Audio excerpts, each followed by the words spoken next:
Viewers, magandang araw sa inyo dyan. Once again, this is Sir Ton and welcome to my channel, Sir Ton Prince. Merry Christmas! Pulang-pula tayo ngayon.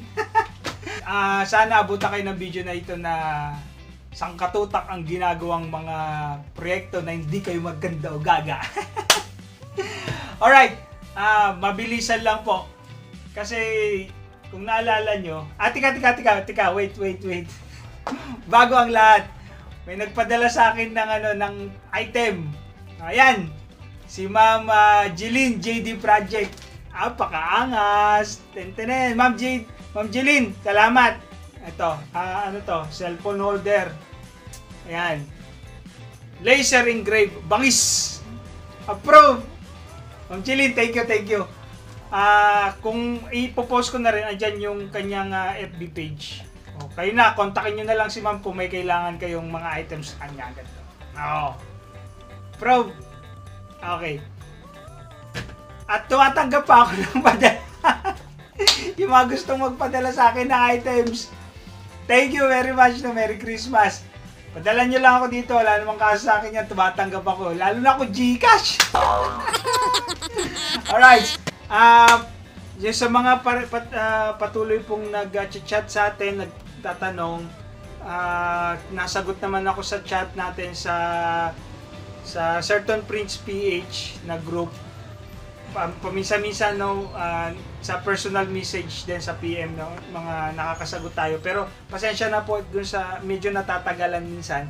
Kasi katulad niyan, ang dami nating ginagawa. Ito nga ano pa to, yung mga pamigay natin, mga giveaways. Linggo ngayon, ako muna magbabalot-balot habang walang ginagawa. So, anyways, chat lang kayo pag may time tayo, makakasagot naman tayo. At nga, mabilisan nga lang, sabi ko nga. Kasi kung maalala nyo, nung pinost ko yung ginawa kong sabli, ayan. Nung pinost ko yan, ang daming nag-PM. Sir Ton, paano ginawa yan? Tataka sila kung pwede palang isabli yung gray. Yung item, yung ginamitan ko doon is cotton spandex na light gray. So, para hindi tayo paulit-ulit na naman kasi nag-chat, isahan na lang ulit. Ulitin ko yung procedure, bibidyoan ko ngayon kung paano siya titirahin. Naka-ready na yung items. Actually, naka-ready na yung printout. Ito siya. Papalitan ko yung design, syempre, para personal shirt ko ulit gagamitin. Ito naman nilalagay kong design. The Venom. Si TTO, syempre. Credit to the owner of the design. Dinagdagan ko lang ng text. Okay? Tapos, ang print nito, sabli. Syempre, sabli paper, QAP. Ang setting sa printer ay plain paper. Ayan, nakapost naman. Plain paper high. Tapos, ang ink natin ay Hansol, Sabli ink. Okay, so, this is A3 size design. 11 by 16 yung papel. So, around mga naglalaro siya, 11.2 to 15.5 yung laki ng printout. Okay, and then of course, gagamitin natin, kumuha na ulit ako ng personal shirt ko, cotton spandex na acid gray or light gray. Marami naman tayong binibenta. Nasa Shopee lahat ng ating items, no? So tara, diretso na agad tayo sa heat press para mabilis. Approve! Let's go! Okay, dito tayo sa heat press. Tinutok ko na yung camera, no? Yung cellphone para dito na kagad naka-focus sa heat press. Now, kung maalala nyo, ito yung design nung nakaraan. Si Hulk. Anong gagawin ko ngayon dito? Ito ngayon, gagamitin ko siya panapin sa likod. Bakit? Kasi kung ilalapat natin yung t-shirt, by the way, I'm using my 16 by 24 na heat press. Kasi, medyo malaki yung design. Hindi kakayanin ni 15 by 15. So, gagawin ko dito sa design, itong extra papel na to, ito ang gagamitin ko as panapin sa likod. Sa side, lalagyan natin ng sapin sa ilalim sa kabilang side para lang dito magus yung ink dito. Kasi idudulo ko, isasagad ko yung design. So, for this one, ikakat ko na lang to para yung papel magamit pa, no? Now, itong papel na nakat natin, or yung extra papel, lalagay ko lang siya sa side para lang panapin. Yung design kasi, just in case tumagos, doon siya tatama sa papel, hindi siya tatama sa sa rubber mat. Sayang kasi yung design. Yung ink. No? Now this one, ito na yung design natin. Lalagay mo lang, dulo mo lang sagad. Depende kung saan yung pagkakaplastar ng print mo. So this one, isasagad ko lang. Since yung design naman putol dun sa kabilang side, makuha niya yung design. Okay, tapos tagos.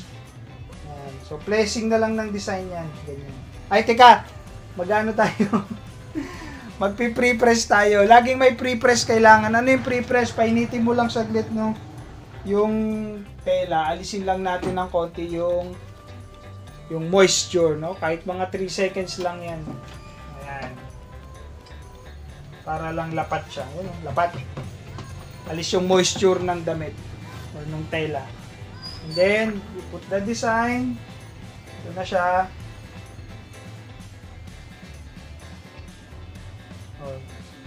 Abante lang natin konti para lang tagos, no? Sagad ng konti yung design.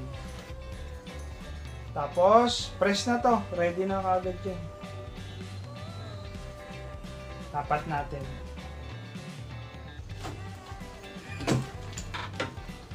Setting, ang sinet ko dito, 215 degrees. Tapos, Celsius yun 215 degrees Celsius. 25 seconds, no, para solve na solve yung pagkakaluto ng design ng image natin. Okay, angat.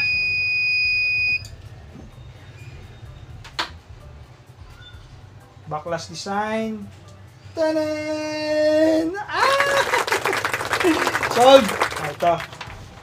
Palamigin ko saglit, tapos pakita natin yung actual printout, no? Iangat ko yung design. Sarap. Init. Approve. Okay, ito na yung ating finished product. Tantanin. Di ba?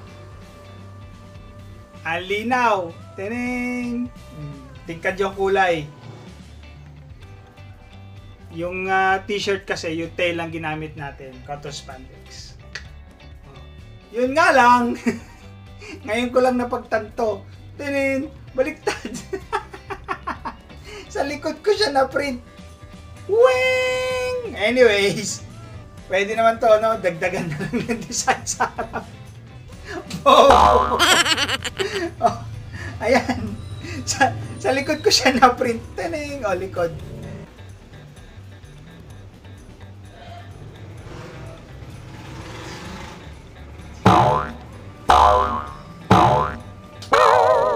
Baliktad.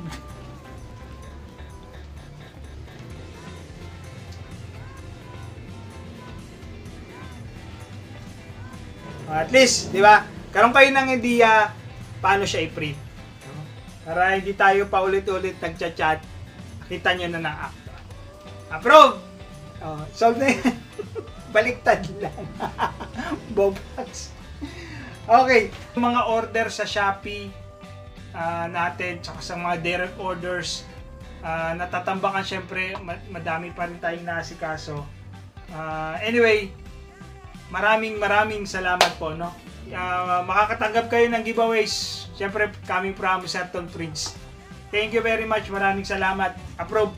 Merry Christmas, Happy New Year. Kita-kits sa susunod.